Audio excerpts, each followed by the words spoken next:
시간 허락하신 하나님 말씀은 우리 고린도전서 15장 말씀입니다. 오늘 허락하신 하나님 말씀은 고린도전서 15장 42절부터 49절까지의 말씀입니다. 네, 오늘 허락하시는 본 말씀 고린도전서 15장 42절 말씀 다 찾으신 줄로 믿고 제가 봉독해 올리도록 하겠습니다. 죽은 자의 부활도 이와 같으니 썩을 것으로 심고 썩지 아니할 것으로 다시 살며 욕된 것으로 심고 영광스러운 것으로 다시 살며 약한 것으로 심고 강한 것으로 다시 살며 육의 몸으로 심고 신령한 몸으로 다시 사나니 육의 몸이 있은즉 또 신령한 몸이 있느니라. 기록된 바 첫사람 아담은 산 영이 되었다 함과 같이 마지막 아담은 살려주는 영이 되었나니 그러나 먼저는 신령한 자가 아니요 육 있는 자요 그 다음에 신령한 자니라. 첫사람은 땅에 났으니 흙에 속한 자이거니와 둘째 사람은 하늘에서 나셨느니라. 무릇 흙에 속한 자는 저 흙에 속한 자와 같고 무릇 하늘에 속한 자는 저 하늘에 속한 자와 같으니 우리가 흙에 속한 자의 형상을 입은 것 같이 또한 하늘에 속한 자의 형상을 입으리라. 아멘. 네, 오늘 허락하신 하나님 말씀 우리 고린도전서 15장 42절에서 49절까지 말씀을 통해서 우리의 부활과 마지막 아담, 우리의 부활과 마지막 아담이라는 제목으로 오늘 하나님의 말씀 끼워줘 보도록 하겠습니다. 오늘 본문 말씀을 기록하고 계신 이 사도 바울은 자신이 그리스도의 사도로 부르심을 받은 사실과 그 부르심을 이루어 주신 하나님의 목적에 대해서 성경에 자세히 기술하고 있습니다. 우리 로마서 말씀으로 사도 바울의 고백을 먼저 한번 들어보도록 하겠습니다. 로마서 1장 1절입니다. 로마서 1장 1절에 보시면 예수 그리스도의 종 바울은 사도로 부르심을 받아 하나님의 복음을 위하여 택정함을 입었으니 라고 말하고 있습니다. 자, 바울이 자신이 그리스도의 사도로 부르심을 받은 이유가 뭐라고 말씀하고 있습니까? 무엇을 위하여? 네, 하나님의 복음을 위하여 택정함을 받은 자라고 고백하고 있습니다. 그러면 사도 바울을 택하신, 그래서 세상에 전하고자 하신 그 복음의 실체가 무엇이냐? 2절 말씀 이어서 보시면 이 복음은 하나님이 선지자로 말미암아 그 아들에 관하여 성경에 미리 약속하신 것이다 라고 말씀하고 있습니다. 그래서 하나님의 복음은 구약의 선지자를 통해서 그 아들이신 예수님에 관해서 성경에 약속된 역사라고 말씀하고 있습니다. 그럼 무엇을 약속하셨느냐? 우리 3절 말씀 이어서 보시면 이 아들로 말하면 육신으로는 다윗의 혈통에서 나셨고 성결의 영으로는 죽은 자 가운데서 부활하여 능력으로 하나님의 아들로 인정되셨으니 곧 우리 주 예수 그리스도시니라 라고 말씀하고 있습니다. 결국 사도 바울이 증거하고자 했던 복음의 내용이 무엇이냐? 바로 구약에 약속하신 대로 그리스도께서 육신으로는 다윗의 혈통으로 나셨지만 성결의 영으로는, 거룩하고 깨끗한 영으로는 죽은 자 가운데서 부활하여 하나님의 아들로 인정되었다는 사실인 줄로 믿습니다. 결국 전하고자 하는 부활의 궁극적인 내용이 무엇입니까? 그 복음의 내용이 무엇입니까? 바로 예수 그리스도의 부활, 이 부활의 소망을 전하고자 사도로 부름을 입었다는 것을 우리가 알 수가 있는 줄로 믿습니다. 자, 이런 입장에서 볼 때에 우리가 잘 알고 있는 신약의 사복음서가 있습니다. 이 복음서 무엇을 증거하고자 기록된 책이겠습니까? 네, 바로 예수 그리스도의 부활을 증거하고자 기록된 책이요, 또한 예수를 믿는 우리로 하여금 예수님의 부활을 힘입어 영광의 부활에 이르게 하고자 기록된 말씀인 줄로 믿습니다. 그러나 이 모든 사도들 가운데 하나님의 복음을 위하여, 이 부활을 위하여 택정함을 입은 바울의 이 부활에 대해서 아주 총괄적이고 또한 구체적으로 설명하신 이 자세한 말씀이 기록된 말씀이 오늘 본문 말씀인 고린도전서 15장의 말씀입니다. 그래서 저는 이 고린도전서 15장의 말씀은 바로 우리의 부활을 위해서 우리에게 주신 너무나 소중한 복음 중에 복음이라고 말씀을 드릴 수가 있습니다. 그래서 고린도전서 15장 전장의 말씀을 보시면 사도 바울이 이 부활에 관한 체계적인 말씀을 증거하고 계신데, 그 내용 가운데 오늘 본문 말씀인 42절 이하의 말씀을 보시면은 죽은 자의 부활에 관해서 구체적으로 설명하고 있습니다. 그 내용을 보시면 첫째는 죽은 자가 부활하면 어떤 몸으로 부활할 것인가에 관해서 상세히 기록하고 있고요. 둘째로는 이 영광의 부활은 과연 어떤 자가 이루고 누리게 될 것인가에 관해서 기술하고 있습니다. 그리고 그 영적 차원, 사람의 영적 차원을 설명하기 위해서 아담의 이름을 성경에 기록하고 있다는 사실입니다. 과연 이 성경에 기록되어 있는 아담이 우리가 그토록 소망하는 부활과 무슨 상관이 있길래 사도 바울은 아담의 이름을 통해서 부활을 설명하셨는지 우리가 이 시간 잘 듣고 깨닫는 분들이 되셔서 오늘 제목에 기록되어 있는 이 마지막 아담의 비밀을 잘 깨우친 바다, 궁극적인 하나님의 복음인 영광의 부활을 선명하게 깨닫고 그 부활에 온전히 들어갈 수 있는 우리 모든 선동님들로 나타나시길 원합니다. 자, 오늘 말씀을 깨닫기 전에 우리가 먼저 생각해야 될 것이 있는데요. 그것은 오늘 우리가 주제로 다루고 있는 이 부활이라는 것은 우리 신앙에 있어서, 우리 성경에 있어서 가장 핵심적이고 또 신령한 영역의 말씀이라는 사실입니다. 그럼 이런 신령한 영역의 말씀은 어떠한 특징을 가지고 있는가? 우리 고린도전서 2장 13절 말씀을 좀 먼저 보겠습니다. 고린도전서 2장 13절입니다. 우리가 이것을 말하거니와 사람의 지혜에 가르친 말로 아니하고 오직 성령의 가르친 것으로 하니 신령한 일은 신령한 것으로 분별하느니라 라고 말씀하고 있습니다. 성경에 기록된 가장 신령한 역사인 이 부활의 섭리는 절대 사람의 지혜로는 알 수가 없는 것이고 오직 성령의 가르침이 있어야 알 수가 있는 줄로 믿습니다. 그래서 신령한 일은 무엇으로 분별한다? 신령한 것으로 분별한다고 했기 때문에 우리가 오늘 이 신령한 부활을 깨달을 수 있는 것은 우리에게 신령한 말씀이 있고 또한 성령의 가르침이 있다는 증거가 될 줄로 믿습니다.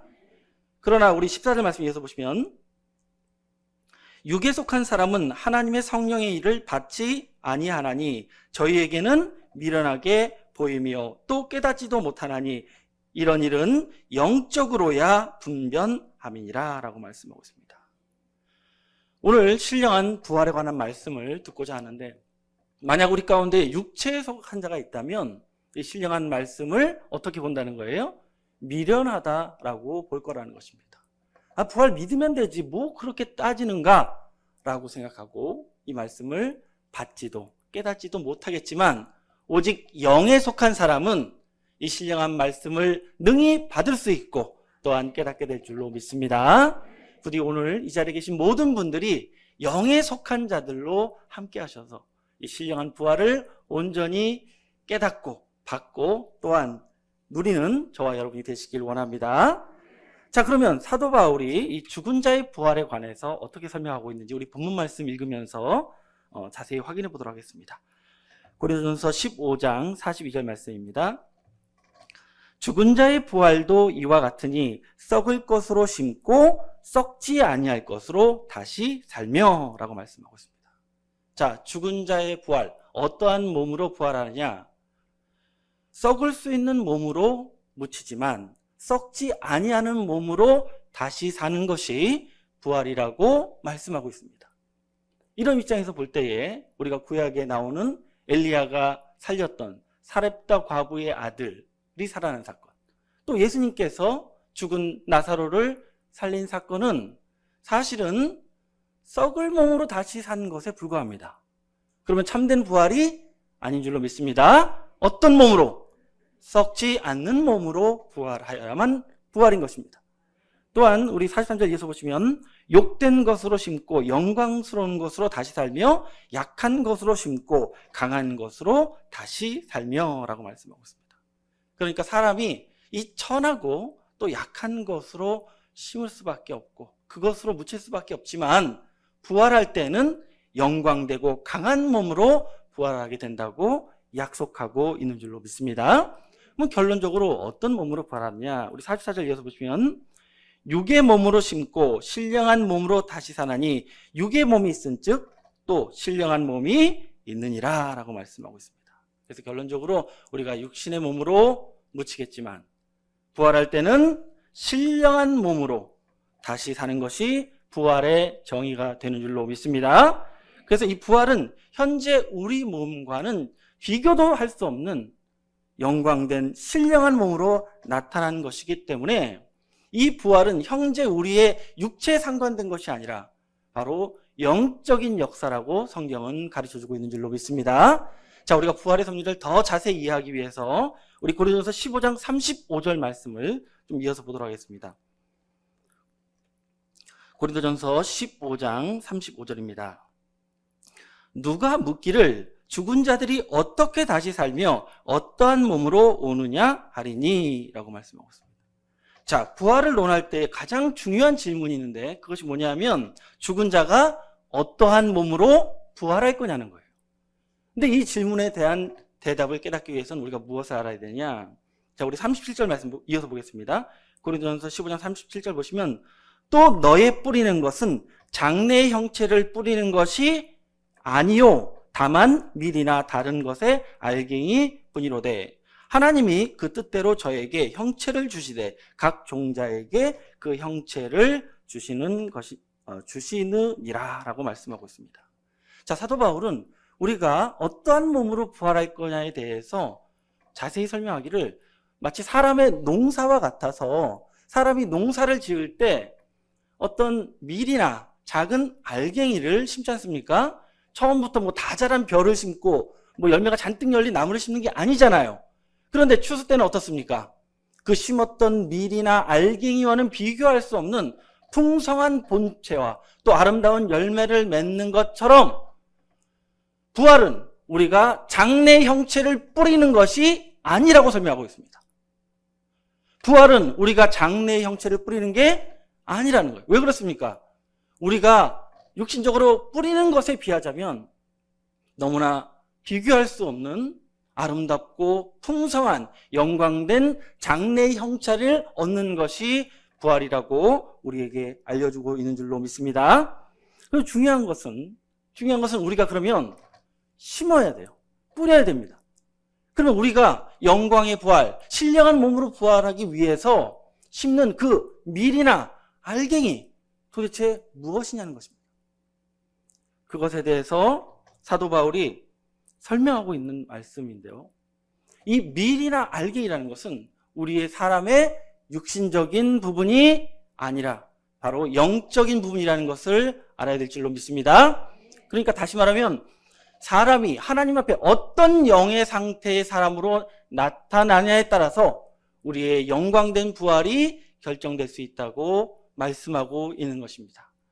그럼 우리가 어떠한 영의 사람으로 하나님 앞에 나타날 것인가에 관해서 설명하기 위해서 아담의 이름을 지금 기록하고 있는 것이고 어떤 차원의 아담의 수준이 되어야 우리가 영광의 부활로 나타날 수 있는지 설명하신 말씀이 45절 이하의 말씀이 되겠습니다. 자, 어떠한 차원의 사람으로 나타나야 될 것인지 우리 고린도전서 15장 45절 말씀 보겠습니다.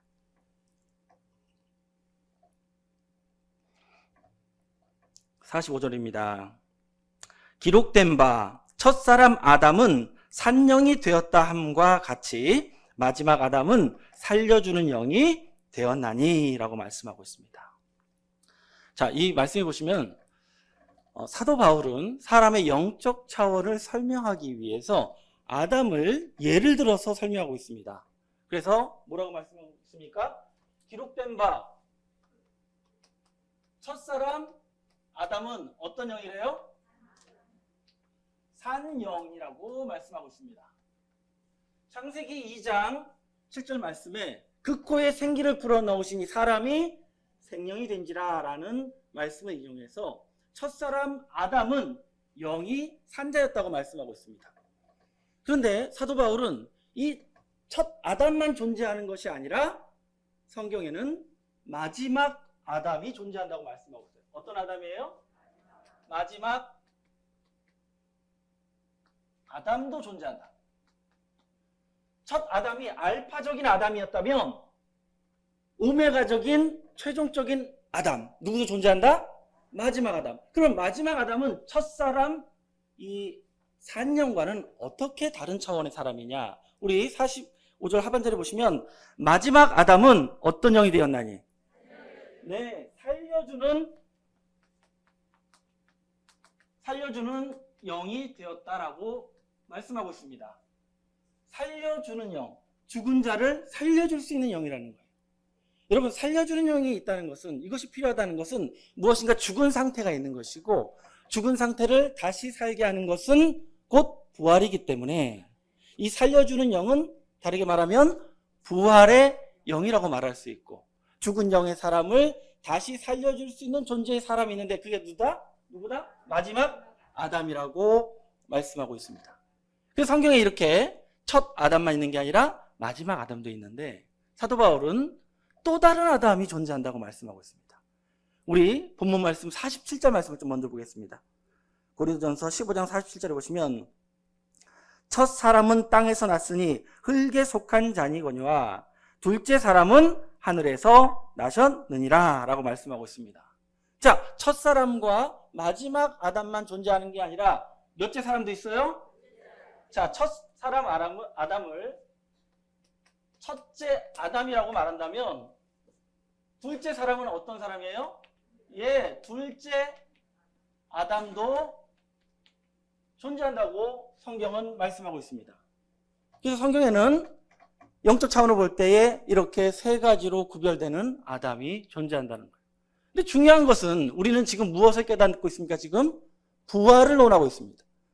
그러면 도대체 우리가 영광의 부활을 하기 위해서는 어떤 차원의 아담에 속한 자가 되어야 되냐는 거예요.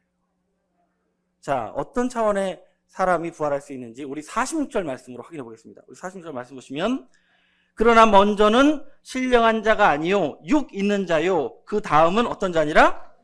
신령한 자니라 라고 말씀하고 있습니다. 자, 여러분, 첫사람 아담은 어떤 영이었습니까? 영이 산 자였지만 신령한 자는 아닙니다. 그래서 부활할 수가 없어요. 그런데 그 다음은 어떤 자니라? 네, 신령한 자이기 때문에 뭐 할 수 있다? 네, 부활할 수 있다고 알려주고 있는 줄로 믿습니다. 근데 둘째 사람은 어디에서 나셨대요? 하늘에서 나셨다고 말씀하고 있습니다. 성경에서 말씀하고 있는 하늘에서 나신 자, 위에서 난 자는 누구인지 요한복음 8장 23절 말씀으로 확인해 보겠습니다. 요한복음 8장 23절입니다. 요한복음 8장 23절입니다. 예수께서 가라사대 너희는 아래에서 났고 나는 위에서 났으며 너희는 이 세상에 속하였고 나는 이 세상에 속하지 아니하였느니라 라고 말씀하고 있습니다. 자, 성경에서 말씀하고 있는 위에서 난 자, 하늘에서 나신 분은 바로 우리 예수님인 줄로 믿습니다. 그리고 성경에서 말씀하고 있는 둘째 아담은 바로 우리 주님을 설명하고 있는 것입니다. 자, 그러면 어떻습니까? 첫사람 아담은 어떤 영이에요? 영이 죽은 자는 아닙니다. 산영이지만 신령한 자는 아니다. 그래서 부활할 수가 없고 오직 둘째 아담과 같이 신령한 영의 사람이 되어야만 예수님과 같이 뭐가 될 수 있다? 영광의 부활을 할 수 있다고 알려주고 있는 것입니다. 결국 사도 바울은 우리에게 어떤 수준의 어떤 영의 사람이 되어야 우리가 부활할 수 있다고 알려주고 있는 것입니까? 어떤 수준이 되어야 되는 거예요?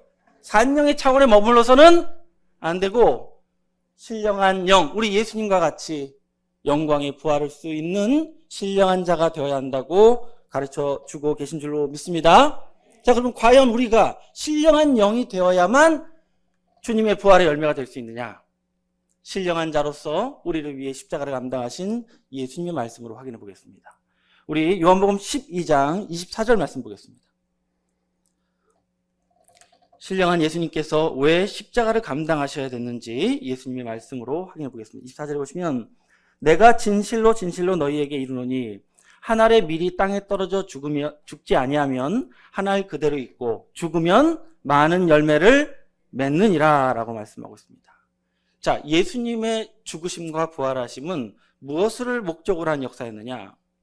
마치 한 알의 밀이 죽지 않으면 한 알 그대로 있고 땅에 떨어져 죽으면 많은 열매를 맺는 것처럼 신령한 자 예수님 한 분이 십자가에 돌아가신 것은 어떤 열매? 많은 열매. 어떤 열매? 산영의 열매? 아닙니다. 많은 신령한 영의 열매를 맺고자 십자가를 감당하신 줄로 믿습니다. 따라서 저와 여러분이 예수님의 부활을 힘입어 영광의 부활로 나오고자 한다면 저와 여러분도 우리 예수님과 같이 반드시 신령한 영의 사람으로 나타나야 할 줄로 믿습니다. 자, 그러면 우리는 이 말씀을 통해서 쭉 보시면은 우리 영적으로 볼 때 본문 말씀에 세 가지 차원의 아담이 나타나는 걸 볼 수 있습니다. 그렇죠? 어떤 아담이 있습니까? 먼저 첫째 아담, 산영으로 나타난 자 있습니다. 둘째 아담, 마지막 아담이 있습니다. 영적으로 차원이 다릅니다. 첫째 아담은 산영, 둘째 아담은 신령한 영, 마지막 아담은 살려주는 영입니다. 그러면 첫째 아담은 누굽니까? 우리가 창세기에서 만났던 바로 그 아담입니다. 육체의 아담. 그러면 신령한 영은 누구세요? 네, 바로 우리 예수님이십니다. 그러면 마지막 아담은 도대체 누구냐는 거예요. 마지막 아담은. 자, 마지막 아담은 어떤 영이에요? 살려주는 영입니다. 아, 살려주는 영이니까 죽은 자를 살릴 수 있는 것. 그러면 예수님께서 많은 이적을 통해서 죽은 자를 살리셨으니까 둘째 아담이 마지막 아담이 아니겠느냐라고 생각할 수 있습니다. 근데 여러분 중요한 것은 이 아담을 성경에 기록하고 있는 사도 바울은 이 최종적인 아담은 둘째 아담 예수님으로 기록하고 있지 않다라는 사실입니다. 그럼 과연 어떤 자를 바울은 아담이라고 표현하고 싶어 하였는지 우리 로마서 5장 14절 말씀으로 확인해 보겠습니다. 로마서 5장 14절입니다. 그러나 아담으로부터 모세까지 아담의 범죄와 같은 죄를 짓지 아니한 자들 위에도 사망이 왕노릇하였으니 따라 하시겠습니다. 아담은 오실 자의 표상이라. 여러분 만약 사도 바울이 이 마지막 아담을 둘째 아담이신 예수님으로 지칭하고 싶었으면 뭐라고 기록해야 됩니까? 이미 오신 자의 표상이라고 했어야 돼요. 근데 뭐라고 기록하고 있습니까? 아담은 오실 자의 표상이라고 한 것을 통해서 볼 때에 사도 바울이 우리에게 알려주고자 하는 이 마지막 아담은 바로 둘째 아담이신 예수님 이후에 다시 오실 것이 예정되어 있는 마지막 아담이라고 지칭하고 있다는 것을 알기를 원합니다. 자, 그러면 왜 바울은 이 마지막 아담, 살려주는 영을 우리에게 알려주고자 하는 것일까요? 우리의 부활과 이 마지막 아담이 무슨 관련이 있길래 우리에게 지금 마지막 아담을 소개하고 있느냐는 거예요. 여러분 지금까지 들었던 말씀을 좀 종합해 보면 먼저 우리가 사람이 영광의 부활로 나오기 위해서는 첫사람, 산영과 같은 사람이 되면 부활할 수 있는 것이 아니고 둘째 아담이신 예수님과 같이 어떤 자가 되어야 해요? 신령한 자가 되어야 부활할 수 있다는 것을 알았습니다. 또한 예수님께서 십자가를 감당하신 이유는 당신 혼자 신령한 자로 남으려고 하는 것이 아니라 결과적으로 마지막 때에 많은 신령한 자를 얻고자 십자가를 감당하신 줄로 믿습니다. 그러면 예수님의 이 바라는 바대로 많은 신령한 영의 사람을 얻기 위해서는 잘해봤자 이 산영 수준에 밖에 머물러 있을 수밖에 없는 우리를 신령한 영으로 변화시켜줄 수 있는 살려주는 영의 역사가 반드시 필요한 줄로 믿습니다. 그래서 마지막 때 예수님께서는 이 땅의 많은 하나님의 백성들이 이 산영의 차원을 뛰어넘어서 신령한 자로 주님 앞에 서고 또 부활의 영광을 누릴 수 있게 하시고자 반드시 마지막 아담을 보내실 수밖에 없다는 것을 깨닫기를 원합니다. 여러분, 우리가 하나님을 믿고 예수님을 믿는 것은 물론 세상에 영적으로 죽어있는 자들보다는 나은 입장입니다. 그러나 마치 창세기의 아담이 하나님의 음성을 듣고 하나님과 대화할 수 있는 산영의 수준에 머물러 있는 것에 불과합니다. 이 산영으로 부활할 수 있나요? 안 된다는 거예요. 결국 누가 필요합니까? 우리를 신령한 자로 변화시켜줄 수 있는 살려주는 영의 사명자가 반드시 와야 될 줄로 믿습니다. 자, 그러면 과연 이 우리를 산령의 차원에서 신령한 자로 변화시켜 줄 수 있는 이 마지막 아담, 어떤 사람으로 와야 하며 어떻게 그게 가능하겠냐는 거예요. 우리가 그 비밀을 요한복음 6장 말씀을 통해서 확인해 보겠습니다. 요한복음 6장 63절 말씀입니다. 우리 잘 아시는 말씀이죠. 요한복음 6장 63절입니다. 예수님께서 말씀하십니다. 살리는 것은 영이요 육은 무익하니라. 내가 너에게 이른 말이 영이요 생명이라 라고 말씀하고 있습니다. 여러분, 우리를 신령한 자로 변화시켜 줄 수 있는 그 신령한 양식, 그 신령한 음료, 다른 것이 아니라 바로 우리 예수님이 주신 생명의 말씀인 줄로 믿습니다. 그럼 우리는 뭘 할 수 있습니까? 이 마지막 아담이 뭐 대단한 영성과 뛰어난 능력으로 우리를 살려주는 게 아니에요. 무엇을 통해서? 예수님의 생명의 말씀을 공급해 줌으로써 우리를 산령의 수준에서 벗어나 신령한 자로 변화시킬 수 있다는 것을 알기를 원합니다. 그러면 이 마지막 아담은 마지막 때에 반드시 이 생명의 말씀, 신령한 말씀을 우리에게 증거하여 주는 참 목자로 출현해야 될 줄로 믿습니다. 자, 이러한 살려주는 역사, 영의 역사, 마지막 아담의 역사를 통해서 마지막 때 우리의 부활을 온전하게 하여 주실 것은 이미 예수님께서 지상에 계실 때 우리에게 주셨던 약속입니다. 이미 복음서에 기록해 놓으신 약속이란 말이에요. 어느 복음서에 기록되어 있느냐? 요한복음에 기록되어 있습니다. 우리 요한복음 16장 12절 말씀 이어서 보겠습니다. 12절 말씀 보시면 내가 아직도 너희에게 이를 것이 많으나 지금은 너희가 뭐하지 못하리라. 그러니까 예수님께서 신령한 영으로 지상에 우리와 함께 계신다 할지라도 우리가 그 신령한 말씀을 받을 수준이 되지 않고 감당할 수가 없을 거라는 거예요. 그러나 예수님의 신령한 말씀을 주어도 우리가 감당할 수 있는 때가 온다고 말씀하고 있습니다. 그때가 언제냐? 우리 13절 말씀 이어서 보시면 그러나 진리의 성령이 오시면 그가 너희를 모든 진리 가운데로 인도하시리니 라고 말씀하고 있습니다. 진리의 성령이 오시면 우리를 모든 진리 가운데로 인도하신다는 것은 예수님의 이 신령한 말씀을, 이 진리의 말씀을 우리로 하여금 감당할 수 있게 하시는 역사가 이루어진다고 알려주고 계신 줄로 믿습니다. 우리가 받을 수 있고 깨닫게 하시는 역사가 진리의 성령을 통해서 이루어질 것을 말씀하고 있는 것입니다. 또 말씀 이어서 보시면 그가 자의로 말하지 않고 오직 듣는 것을 말하시며 장래일을 너희에게 알리시리라 라고 말씀하고 있습니다.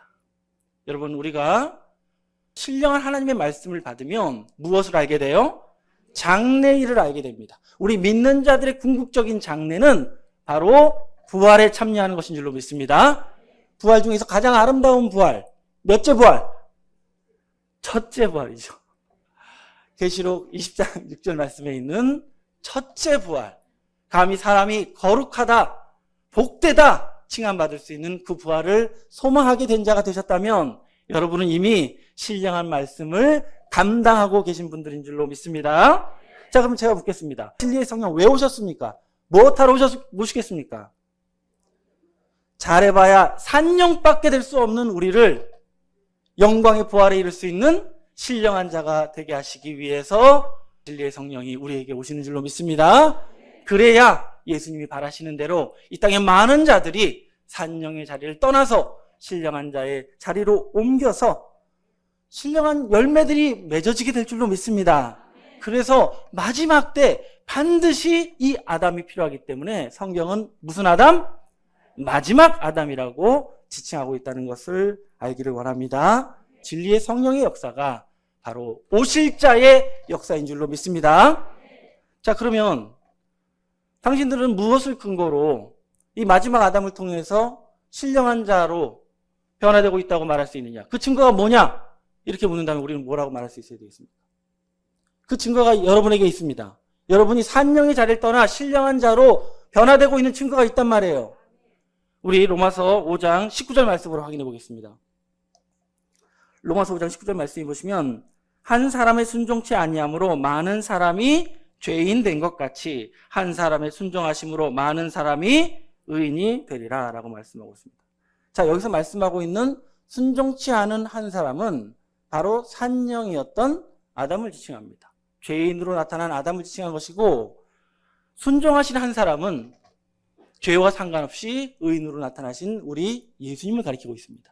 결국 이 산령의 수준을 벗어나 신령한 자의 수준으로 변화된다는 것은 아담과 같은 죄인의 자리를 떠나서 예수님과 같이 죄와 아무 상관없는 의인의 반열로 옮기는 역사인 줄로 믿습니다. 자, 이 말씀을 통해서 볼 때 저와 여러분은 율법에서 해방되고 죄에서 벗어났다고 고백할 수 있는 것은 이미 여러분들은 산령의 자리를 떠나 어디로 옮긴 거예요? 신령한 자의 역사에 동참하고 있다는 증거가 될 줄로 믿습니다. 여러분 입으로 나는 죄인이 아닙니다 라고 말할 수 있는 것은 이미 산령의 신세를 면했다는 확실한 증거가 될 줄로 믿습니다.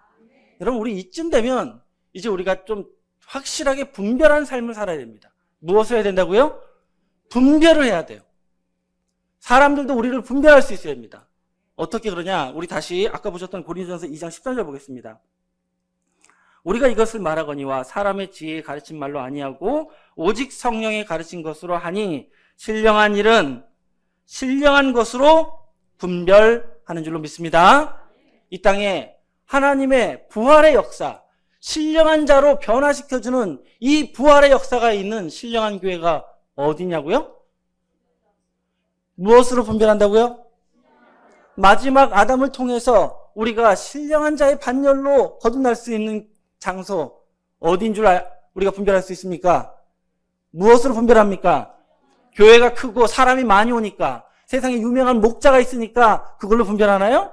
아니에요. 다 필요 없습니다. 신령한 것은 신령한 말씀으로 분별할 줄로 믿습니다. 여러분, 마지막으로 우리가 여러분이 정말 마지막 아담이 함께하는 교회, 이 신령한 자로 거듭날 수 있는 그 역사가 있는 곳에 있어서 신령한 자로 변화받은 자가 된다면 우리가 어떤 자로 나타나야 될지를 우리 본문 마지막에 기록하고 있습니다. 우리 본 말씀은 고린도전서 15장 48절 말씀 보겠습니다. 자, 신령한 자로 변화되는 자, 어떤 자로 나타나야 되느냐? 48절입니다. 무릇 흙에 속한 자는 저 흙에 속한 자와 같고 무릇 하늘에 속한 자는 저 하늘에 속한 자들과 같으니 우리가 흙에 속한 자의 형상을 입은 것 같이 또한 하늘에 속한 자의 형상을 입으리라 라고 말씀하고 있습니다. 성경은 이 살려주는 영을 통해서 예수님과 같이 신령한 자로 변화되고 거듭난 자를 흙에 속한 자가 아니라 어디에 속한 자? 하늘에 속한 자라고 말씀하고 있습니다. 여러분, 그러면 하늘에 속한 자는 흙에 속한 자와 무엇이 다른 사람이겠습니까? 먼저 흙에 속한 자는 그의 모든 소유가 땅에 있고 그의 모든 바램과 소망이 어디에 있어요? 땅에 있는 자를 가리킵니다. 그러면 하늘에 속한 자는요? 여러분의 소유가 저 하늘에서 찾는 여러분이 되어야 할 줄로 믿습니다. 저 세상의 하늘이 아니라 바로 우리에게 주신 이 약속의 말씀, 성경 속에 여러분의 미래와 여러분의 장래를 찾아내는 자들이 하늘에 속한 자인 줄로 믿습니다. 이런 입장에서 봤을 때 과연 우리는 얼마나 하늘에 속한 자로 이 자리에서 앉아 있느냐는 것입니다. 물론 태어날 때부터 하늘에 속한 자로 태어난 자는 없습니다. 우리는 본래 흙에 속한 자의 형상을 다 입은 자들입니다. 그러나 우리는 신령한 자로 나타날 수가 있습니다. 누구를 통해서? 마지막 아담의 살려주는 영의 역사, 우리를 변화시켜주는 소망의 그 부활의 약속의 말씀을 통해서 우리는 이제 우리의 모든 소망과 우리의 투자하는 모든 것들이 하늘에 속한 것으로 바뀌어지는 신령한 자들로 나타날 수가 있을 줄로 믿습니다. 그래서 이 하늘에 속한 자가 되는 자는 성령을 위해서 심는 자로 나타나야 됩니다. 우리 마지막으로 그 말씀 보겠습니다. 갈라디아서 6장 8절 말씀입니다. 갈라디아서 6장 8절입니다. 자기의 육체를 위하여 심는 자는 육체로부터 뭘 거둬요? 썩어지는 것을 거두고 성령을 위하여 심는 자는 성령으로부터 영생을 거두리라 라고 말씀하고 있습니다. 여러분, 하늘에 속한 자는 자기 육체를 위하여 심는 것보다 성령을 위하여 심는 게 더 내게 유익하다는 것을 확실히 믿은 자인 줄로 믿습니다. 그때부터 우리는 하늘에 속한 자의 삶을 시작할 수가 있는 것입니다. 그래서 이제 이런 신령한 말씀을 받고 있는 저와 여러분들은 이제 성령을 위하여 심는 자가 되셔야 될 줄로 믿습니다. 이제 좀 많이 심는 분이 되시길 바랍니다. 가장 먼저 심어야 될 것은 무엇인가? 너무 많이 들은 말씀입니다만 가장 먼저 우리가 심어야 될 것은 우리가 사랑하지 못하는 형제들을 위하여, 형제 사랑을 위하여 씨를 심는 저와 여러분이 되시길 원합니다. 세상에 이런 말이 있습니다. 미운 사람 떡 하나 더. 저는 굉장히 지혜로운 말씀이라고 생각해요. 그 떡 하나 가지고서 내가 그동안 사랑하지 못했고 미워했던 형제와 화목할 수 있는 기회를 얻게 될 줄로 믿습니다. 그렇다고 다음 주부터 막 떡 잔뜩 싸들고 다니지 마시고, 우리가 그동안 가까워지지 못했고 내가 마음으로 하나 되지 못했던 우리 형제에게 다가갈 수 있는 그 떡 하나를 날마다 준비하는 지혜자가 되시기 원합니다. 또한 우리에게 이 성령의 말씀, 신령한 말씀을 주신 이 성령의 교회를 위하여 성심으로 심는 여러분들 되시기 바랍니다. 이 교회를 위하여 심자고 하니까 그동안 적지 않은 헌금 이 성전에 드린 거 알고 있습니다. 여러분 생각해 보십시오. 우리가 드렸던 그 헌금들 사실은 다 썩어서 없어지는 존재입니다. 다 어딘가에 소비됐을 것입니다. 여러분이 열심을 내서 봉사하고 헌신한 거 알고 있습니다. 귀한 직분 감당하는 거 알고 있습니다. 그러나 그거는 지금 남아있는 게 아닙니다. 다 지나가는 것입니다. 다 없어져 가는 것입니다. 그러나 이렇게 없어지고 썩어졌다고 해서 여러분 우리는 실망할 필요가 없습니다. 성경은 분명히 우리에게 약속하고 있습니다. 썩을 것으로 심고 썩지 아니할 것으로 다시 살며, 약한 것으로 심고 욕된 것으로 심고 강한 것으로 영광된 것으로 부활하게 될 줄로 믿습니다.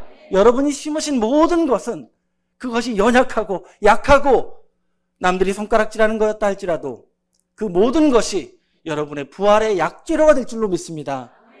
목사님, 저는 교회 와서 다른 거 한 거 없고 청소 열심히 하고 설거지만 했어요. 약한 것 같지만 그것이 여러분을 강하게 부활로 나타나게 하는 약재료가 될 줄로 믿습니다. 우리 10년이 넘도록 교구장으로 봉사하신 분들, 올해로 마치신 분들도 계십니다. 교구장 일하면서 욕 참 많이 드셨을 거예요. 그렇죠? 그런데 그 욕된 것으로 심은 것이 영광의 부활의 직분이 될 줄로 믿습니다. 열심히 심으십시오. 누가 뭐라 하든지 내가 할 수 있는 최선으로 작은 봉사라도 그것이 여러분이 성령의 교회를 위하여 심은 거라면 여러분의 부활의 근거가 될 줄로 믿습니다. 제가 주는 게 아니라 하나님이 그렇게 하신다고 약속하고 있습니다. 하나님께 알아서 받으시길 원합니다. 여러분, 이제 올해도 이제 다 저물어가고 있습니다. 이제 내년에 우리가 무엇을 작정해야 되겠습니까? 우리가 할 수 있는 한 또 무엇인가로 충성하고 봉사하며 심는 여러분이 되길 원합니다. 봉사하자 하니까 또 우리 연세가 있는 분들은 많이 부담을 가지실 수 있는데요. 여러분들은 이 자리에 앉아 계신 것만으로도 심으시는 거예요. 여러분이 존재하는 것만으로도 사명자에게 기쁨이 될 줄로 믿습니다. 그러니 뭐 어려운 일, 힘든 일은 다 젊은 사람들한테 맡기십시오. 하나님이 알아서 하게 하실 것입니다. 믿으십니까? 여러분들은 저희들을 위해서 기도해 주시고 하나님의 역사를 위해서 이 자리만 지켜내신다면 여러분들은 성령을 위하여 심는 분들로 확인될 줄로 믿습니다. 계시록 3장 10절 말씀해 보시면 인내의 말씀을 지킨 자를 지켜주신다고 했습니다. 인내의 말씀은 견디라고 하신 말씀이에요. 뭐 하라고요? 참으라고 하신 말씀이에요.